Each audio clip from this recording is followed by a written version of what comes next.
Bulan puasa adalah momen yang penting dalam mendekatkan diri kepada Allah Subhanahu wa Ta'ala.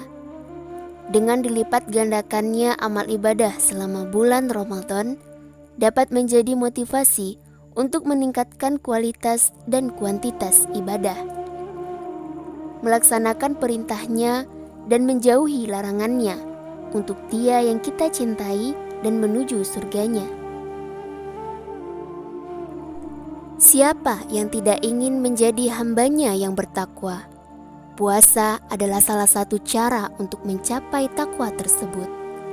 Sebagaimana firman Allah dalam surah Al-Baqarah ayat 83. Hai orang-orang yang beriman, diwajibkan atas kalian berpuasa sebagaimana puasa itu diwajibkan atas orang-orang sebelum kalian, agar kalian bertakwa. Menurut Sayyidina Ali bin Abi Thalib radhiyallahu anhu, takwa ditandai dengan 4 hal, yaitu memiliki rasa takut kepada Allah, mengamalkan Al-Quran, ridho dengan yang halal walau sedikit, dan mempersiapkan bekal untuk hari penggiringan. Totalitas takwa tidak hanya bisa didapat dengan ibadah puasa saja, tetapi totalitas dalam penghambaan kepada Allah, pelaksanaan hukum qisas, serta keistiqomahan dalam melaksanakan seluruh syariah Islam secara kafah.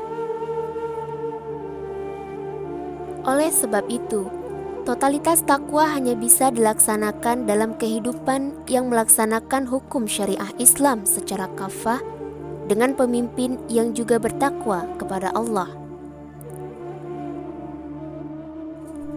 Namun, apa yang didapat dari takwa seorang hamba?